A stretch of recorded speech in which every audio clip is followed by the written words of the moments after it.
श्री राम जी तो साक्षात आनंद के सागर हैं। जब हृदय में राम जी का राज्य होगा, राम राज्य स्थापित होगा, राम जी जब रमण करेंगे तो भीतर हमारे आनंद का ही साम्राज्य होगा। मंगल भवन अमंगल हारी, सारे अमंगल दूर और मंगल का भवन हमारा हृदय भवन बन जाएगा।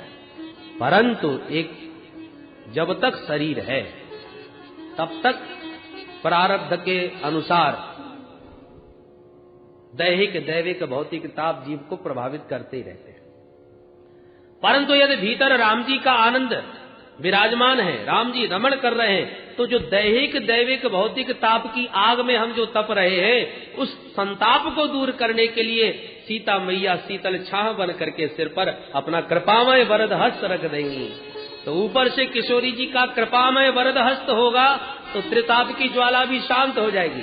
भाई धूप पड़ रही है तो धूप को तो हम शांत नहीं कर सकते, पर छाता तो लगा सकते हैं, और छाता लग गया तो धूप शांत कम तो हो सकती है। तो त्रिताप जो जीव को सता रहे हैं उसको शीतल करने के लिए तो किशोरी जी की कृपा की छांव होगी, और भीतर हमारे राम जी के आनंद सिंधु बन करके राम जी रमण करेंगे तो भीतर भी आनंद और बाहर भी शीतलता, और जीव शाश्वत शांति और शाश्वत सुख को प्राप्त करने में आज भी समर्थ हो सकता है।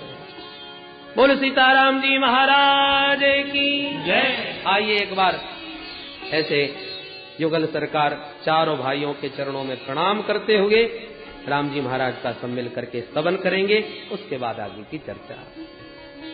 श्री रामचंद्र कृपालु भज मन हरण भव भय दारुणम्। श्री रामचंद्र कृपालु भज मन हरण भव भय दारुणम्। नव कंज लोचन कंज मुख कर कंज पद कंजारुणम्। नभ कंज लोचन कंज मुख कर कंज पद कंजारुणम्।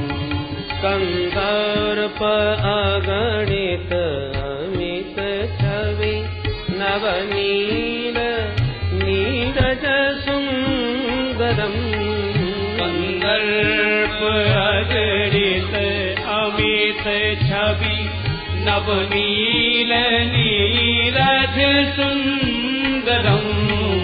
मटपीत मानहु तड़ित रुचि सुचि नौमि जनक सुतावरम्। पटपीत मानहु तड़ित रुचि सुचि नौमि जनक सुतावरम्। भजो दीन बंधु दीनेश दानव दैत्य वंश निकंदनम्। भजो दीन बंधु दीनेश दानव दैत्य वंश निकंदनम्। रघुनंदन इति भरत तुलसीदास शंकर शेष मुनि मनरंजनम्। मम हृदय कंज निवास कुरु कामादि हलधर गंजनम्। मम हृदय कंज निवास कुरु कामादि हलधर गंजनम्। श्री रामचंद्र कृपालु भज मन हरण भव भय दारुणम्।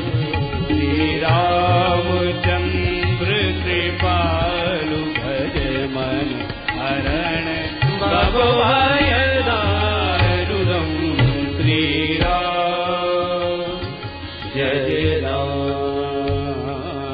बोल राघवेंद्र सरकार की, अयोध्या धाम की जय। श्री रामभद्र के पाद पद्मों में प्रणाम करते हुए चलिए अब चंद्रवंश की ओर यात्रा प्रारंभ करते हैं।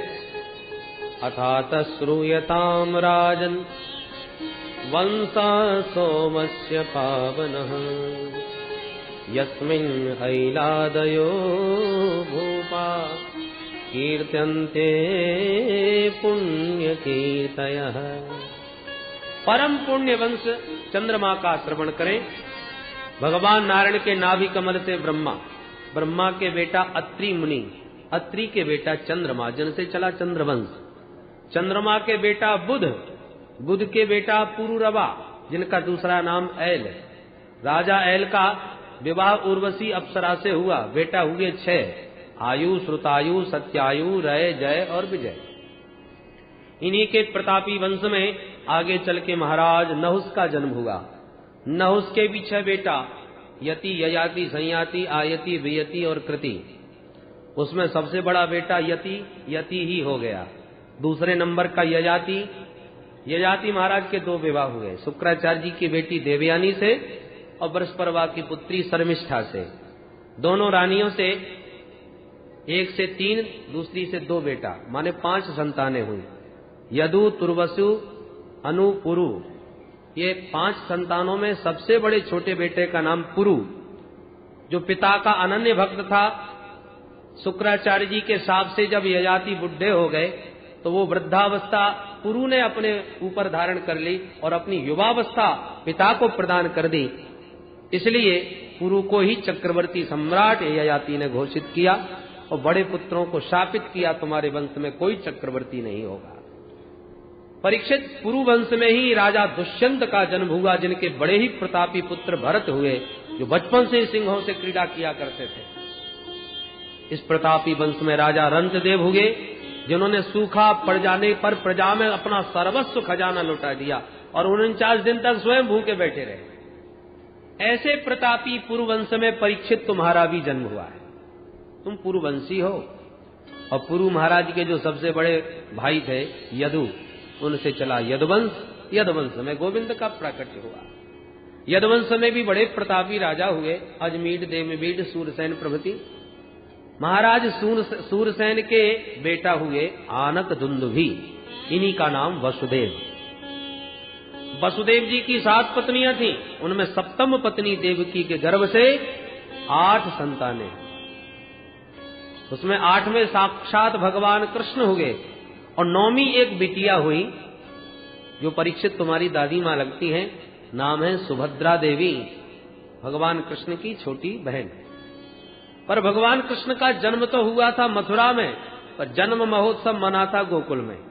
4 वर्ष गोकुल में रहने के बाद वृंदावन धाम आ गए। 6 वर्ष तक वृंदावन धाम में लीला करने के बाद अक्रूर चाचा के साथ मथुरा चले गए।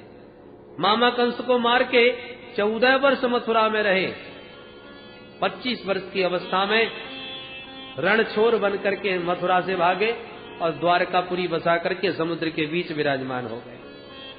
द्वारकाधीश बन के 100 वर्षों तक लीला किए और 125 वर्ष की अवस्था में सारी पृथ्वी का भार दूर करके अपनी लीला संवरण करके परम धाम को प्रस्थान कर गए। परीक्षित बोले, महाराज हो गई कृष्ण कथा? सुखदेव जी बोले, पूरी तो सुना दी। परीक्षित तो बेचारे घबराए गए। मैं कब से जिज्ञासु बना बैठा था कि कब कृष्ण कथा प्रारंभ हो, और महाराज जी तो 1 मिनट में पूरी चटपट कर गए। परीक्षित ने तुरंत हाथ जोड़ के प्रश्न किया और यहीं से भागवत का 10वां स्कंध प्रारंभ होता है। कथितो वंश विस्तारो भवतः सोम सूर्ययो राज्ञां चोभयवंश्यानां चरितं परमाद्भुतम् यदोश्च धर्मशीलस्य नितरां मुनिसत्तमा तत्रांसेनावतीर्णस्य विष्णोर्यवीर्याणि संसनः। परीक्षित ने तुरंत प्रश्न किया, भगवान आपने मुझे सूर्य वंश की वंशावली और चंद्र वंश के राजाओं की गाथा तो बहुत लंबी चौड़ी सुनाई, उसके वो हुए, उसके वो हुए, तमाम सूर्य चंद्र वंश की परंपरा आपने लंबी चौड़ी गिनाई सुनाई, परंतु जब मेरे प्यारे प्रभु की चर्चा आई तब इतनी जल्दी चटपट कैसे कर गए आप, जिनके लिए मैं कितना उतावला बैठा हूं। मैं जानना चाहता हूं कि परम धर्मशील महाराज यदु के वंश में मेरे प्रभु का प्राकट्य अपने अंशों के साथ कैसे हुआ। मैं ये भी जानना चाहता हूं महाराज, जिज्ञासाएं तो बहुत हैं। मैं जानता हूं कि श्री कृष्ण कथा भवरोग की मीठी दवा है। दवाइयां कई प्रकार की होती हैं। एलोपैथिक का भरोसा नहीं, कब कौन सी दूसरी बीमारी पैदा कर दे। आयुर्वेदिक है तो बहुत बढ़िया, पर मुंह बहुत कड़वा कर देती है। और सबसे बढ़िया मीठी दवा है होम्योपैथिक। 2-2 गोली 2-2 घंटे में चूसते जाओ, मुंह मीठा होता जाए, बीमारी जड़ से मिटती जाए। तो ऐसे ही कृष्ण कथा की जो औषधि है वो भवरोग की मीठी दवा है। योगाभ्यास करते करते थोड़ी गड़बड़ हो गई तो गिर भी सकते हैं। ज्ञान में ज्ञानाभिमान का डर है, पर भक्ति रस जो है वो इतना मीठा है, ये होम्योपैथिक दवा है। मीठी मीठी दवा, गोविंद के चरण कमलों का ध्यान करते जाओ, उनकी रूप सुधा का पान करते जाओ, और जन्म मरण की बीमारी, भवरोग की बीमारी जड़ से मिटाते जाओ। निवर्ततरसैरुपगीयमानात् भवौ सदा श्रोत्र मनोभिरामा।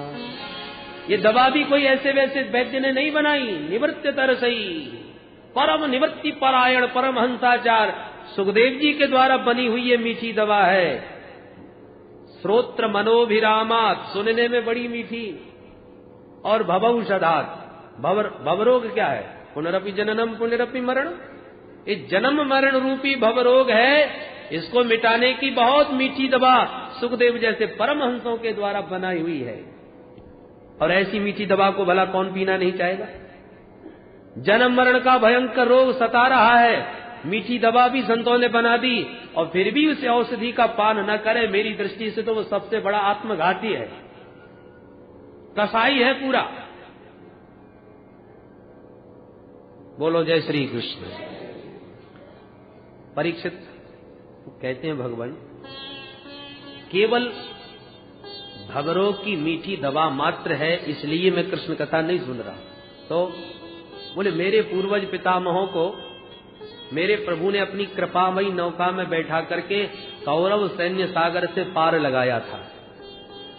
कौरवों का सेना सागर कोई साधारण नहीं था, कोई तालाब कुआ बावड़ी नहीं था। इतना विशाल समुद्र था कौरवों की सेना का, जिसमें पितामह भीष्म और द्रोणाचार्य जैसे मगरमच्छ, तिमी तिमिंगल मछलियां घूम रही हैं, जो कई योजन की लंबी चौड़ाई उनकी होती है। बड़े बड़े जहाजों को भी जो उठा के पलट गिरा देती है।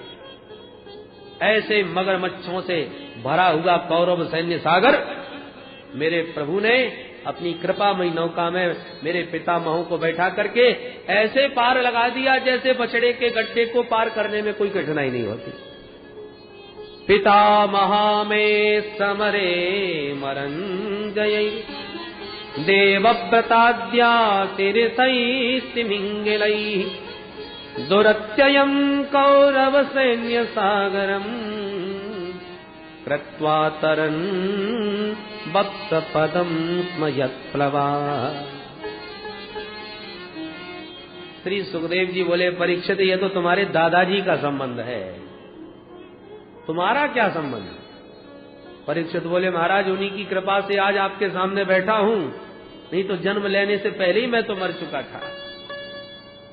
द्रोणाचार्य जी के पुत्र अश्वत्थामा ने ब्रह्मास्त्र का प्रयोग करके मुझे तो मातृ गर्भ में ही नष्ट प्राय कर दिया था, पर मेरे प्रभु सुदर्शन चक्र लेके दौड़े दौड़े आए, मां के गर्भ में मुझे दर्शन दिए और ब्रह्मास्त्र को शांत कर दिए।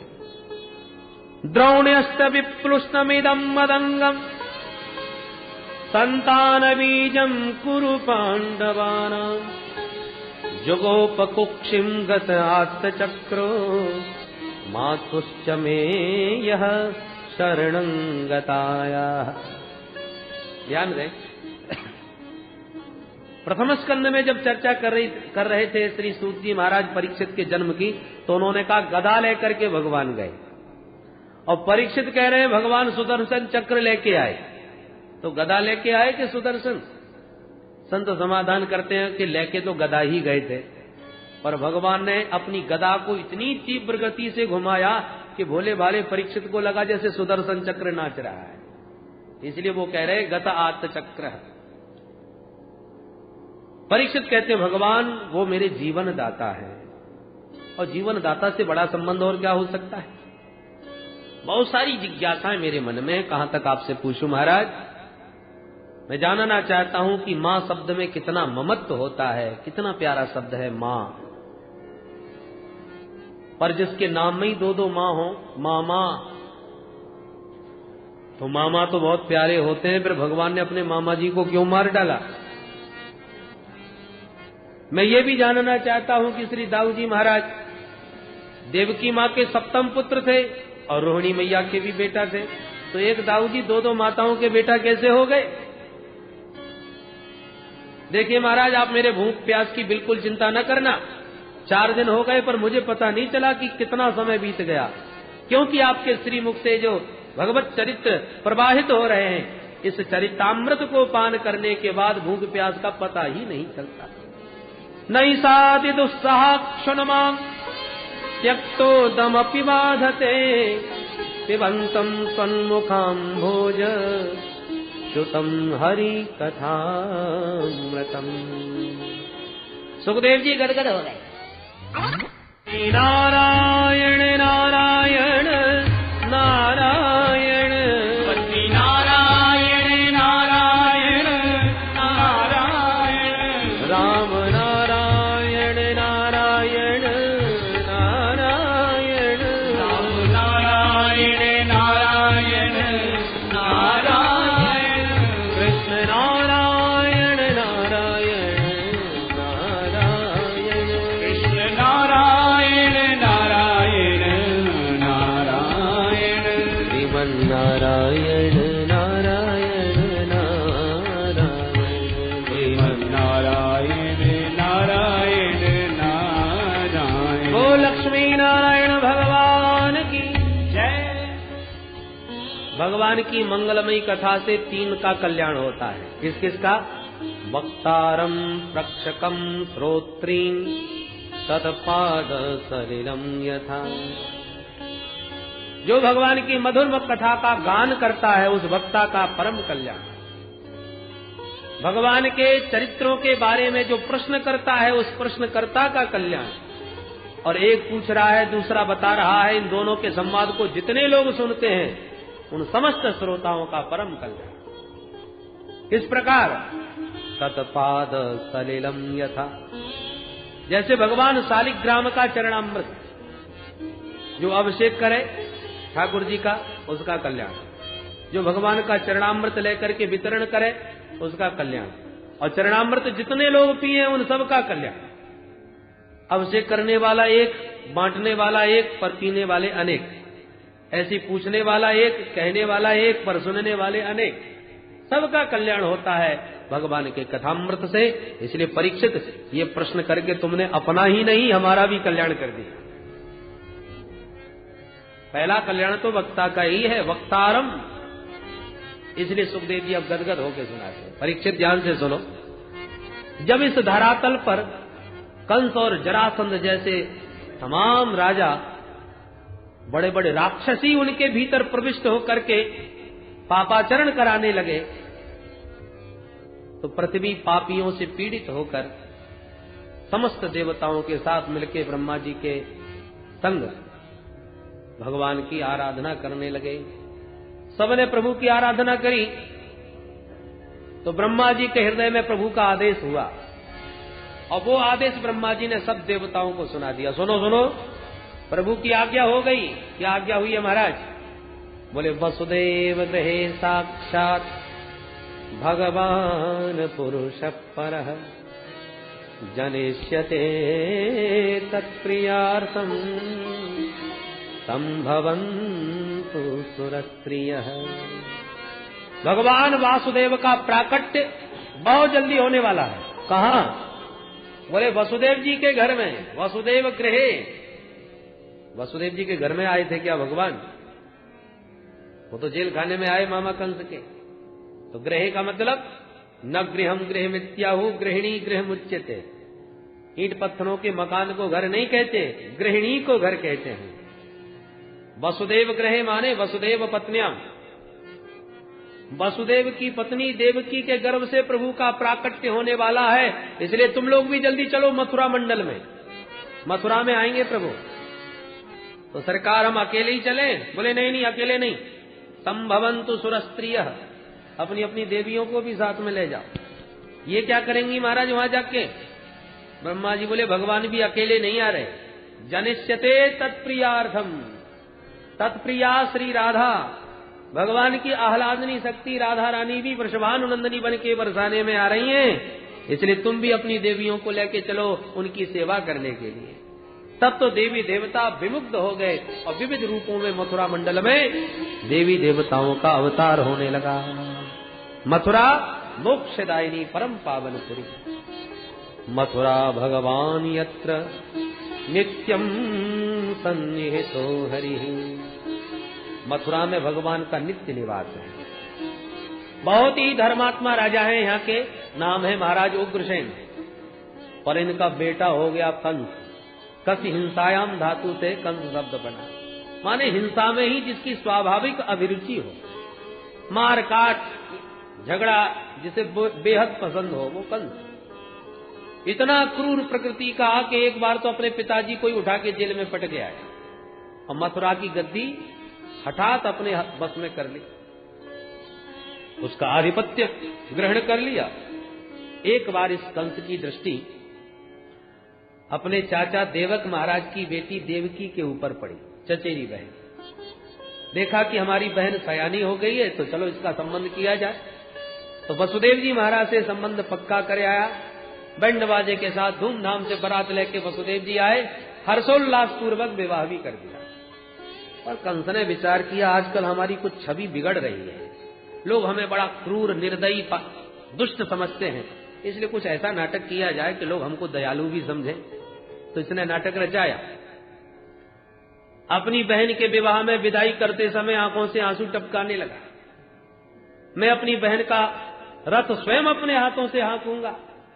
प्रजा देख देख के गदगद हो गई। अरे महाराज को हम जितना क्रूर समझते थे ऐसे नहीं है, हृदय के बड़े कोमल हैं, देखो देखो कितने भावुक हो रहे हैं। और देवताओं की धड़कन तेज हो गई। ये तो बड़ा नाटकी है। प्रजा पर इसने दिखाओ अपना प्रभाव छोड़ ही दिया, लोग इसे सज्जन समझने लगे। और देवकी माँ तो इससे कितनी भावुक होकर के मिल रही हैं। यदि माँ देवकी भी इसके रहस्य को नहीं समझ पाई, इसकी क्रूरता को नहीं समझ पाई, तो देवकी नंदन प्रभु फिर इसे मारेंगे कैसे? ये देवकी माँ का कृपा पात्र बना रहा कंस, तो देवकी नंदन कैसे मार पाएंगे?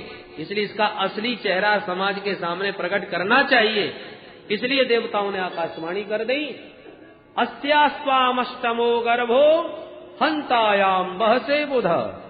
ए अबुध कंस, ए अज्ञानी कंस, जिस बहन के विवाह में तू इतना भावुक हो रहा है, याद रखना इसी देवकी का 8वां गर्भ तेरा काल बनेगा।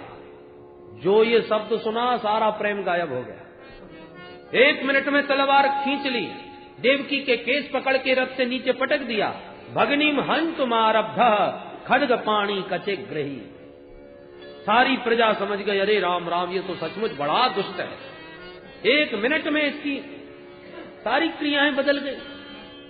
दुष्टों की प्रीति पानी की लकीर है, बनते भी देर नहीं तो मिटते भी देर नहीं। पग पग पर में रूप बदलते हैं। जो देवकी को मारने के लिए प्रयत्नशील हुआ कि वसुदेव जी ने दौड़ के हाथ पकड़ लिया। पति हैं, पति का मतलब पाति रक्षति, जो अपनी पत्नी की हर प्रकार से रक्षा करे वो पति। तो हाथ पकड़ के महाराज वसुदेव जी ने विवेक से काम लिया, कंस को समझाया, महाराज आज आपकी वीरता का डंका बज रहा है, चारों तरफ आपका यश फैला है। सकथम हंत भगनीम हन्यात, और ऐसा वीर होकर के आप अपनी भगनी को, बहन को मार रहे हो। अरे स्त्री जाति पर तो हाथ ही नहीं उठाना चाहिए वीर पुरुषों को। तुम कैसे वीर हो जो ये केवल स्त्री नहीं, तुम्हारी छोटी बहन है। छोटी बहन बेटी के बराबर होती है महाराज। और इस समय सुहागिन नववधू बन के विराजमान है और उसे सौभाग्य का आशीर्वाद दिए बिना आप उस पर खड्ग प्रहार करेंगे, कितना बड़ा नाम कलंकित हो जाएगा, जरा सोचिए। ऐसा तवानुजा वाला कृपणा पुत्र गोपमा हंतुम नारहसि कल्याणी इमाम तुम दीनवत्सल। आप तो दयालु हो महाराज, कुछ तो इस बेचारी पर दया करो। देखो कितनी कातर हो रही है, कांप रही है तुम्हारे क्रोध को देखकर। क्या अपराध किया है इस बेचारी ने? कंस ने कहा वो तो सब ठीक है वसुदेव, पर मेरे काल को जन्म देगी, उसका मैं क्या करूं? वसुदेव जी ने कहा काल तो मृत्यु जो है प्राणी की वो सगी बहन है। जीव जन्म लेता है तो उसके साथ ही मृत्यु का जन्म होता है। कब कहां कैसे मरना है सब सुनिश्चित है महाराज। मृत्युर्जन्मवतां वीर देहेन सहजायते अद्यवाब्द शतान्ते वा मृत्युर्वै प्राणिनां ध्रुवः। प्रत्येक प्राणी की मृत्यु अटल है, इसे कोई नहीं टाल सकता महाराज। बहुतों ने प्रयत्न किया पर कोई टाल नहीं सका। अतः आप अपनी बहन की मृत्यु का कलंक न लीजिए। कंस ने कहा ये सब बकवास मुझे पसंद नहीं। अब विवेक से काम लिया वसुदेव जी ने कि कुछ करना पड़ेगा और इस समय इस काल को जितना हो सके टालने का प्रयत्न करें। तुरंत बोले अच्छा ठीक है, तुम्हें यदि देवकी के पुत्रों से भय लग रहा है तो मैं वसुदेव आपको वचन देता हूं महाराज, पुत्रान समर्पयिष्येस्या यतस्ते भय मुत्थितम। देवकी के समस्त पुत्र मैं तुम्हें सौंप दूंगा। तुम्हें पुत्रों से भय है तो तुम्हें जो दिखाए सो करना। कंस को ये बात कुछ समझ में आ गई, मेरी बहन है, विवाह बेला में तमाम लोगों के बीच मारना उचित नहीं होगा। चलो ठीक है वसुदेव, तुम्हारा वचन है तो मैं भी छोड़ रहा हूं, पर 8 जितने भी बालक हों मुझे सौंपने होंगे। मुझे स्वीकार है महाराज। दोनों दंपतियों को बंदी गृह में डाल दिया। मृत्यु जब सामने उपस्थित हो तो विवेकशील पुरुष को चाहिए जितना हो सके जैसे उसे टालने का प्रयास करें। उस वक्त वसुदेव जी ने वही किया। अरे 8 बच्चे होंगे तब होंगे भी कि नहीं होंगे, हो भी गए तो 8 बच्चों के होने तक ये जिंदा रहेगा भी कि नहीं रहेगा। भविष्य के गर्त में है सब, तो वर्तमान मृत्यु को तो टालो। इसलिए वसुदेव जी ने विवेक पूर्वक कंस को समझा करके उस देवकी की मृत्यु को टाल दिया। विवेक से काम लेकर बंदी गृह स्वीकार कर लिया। कालांतर में प्रथम पुत्र हुआ कीर्तिमान, उसे लाके वसुदेव जी ने अपने हाथों से कंस को दिया। कंस खुश हो गया, भाई तुम वचन के धनी हो, मान गए हम वसुदेव, ले जाओ इसे वापस। प्रतियातु कुमारोयम, इससे मुझे कोई डर नहीं है, इसलिए इसे वापस ले जा सकते हो। वसुदेव जी वापस लौटे ही थे कि देवर्षि नारद पहुंच गए और कमल का पुष्प दिखा करके बोले राजन जरा बताइए इसमें 8वीं पंखुड़ी कौन सी है। अब एक एक करके अलग अलग गिनवाई 8 को, तो 8वीं हो गई। बात को समझ में आ रही है? हाँ गुरुदेव समझ गए आप क्या कहना चाहते हैं। पहला भी 8वां हो सकता है, 8वां भी पहला हो सकता है। ठीक कहा आपने, रिस्क नहीं लेना चाहिए। बुलाओ वसुदेव जी को।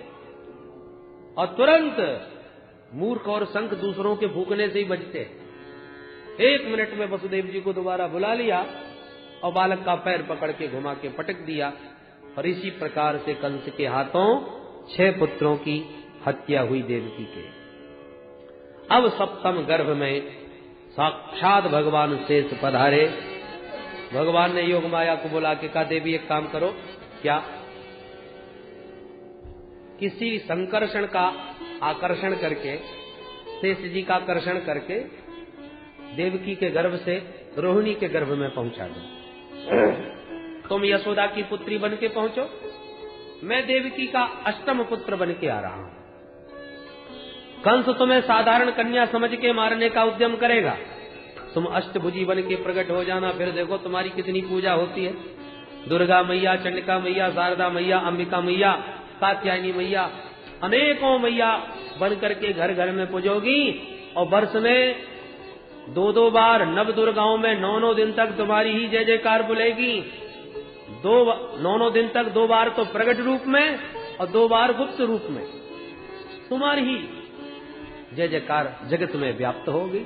योग माया प्रसन्न हो गई भगवान का यह वचन पाकर, और वही किया जो प्रभु ने आदेश दिया। कंस को भ्रांति हो गई कि देवकी के सप्तम गर्भ का पतन हो गया। अब अष्टम गर्भ में भगवान पधारे तो देवकी मां का मुख कमल बड़ा ही जगमगाने लगा। इतना तेज मुखमंडल पर कि बंदी ग्रह का अंधेरा ही दूर हो गया।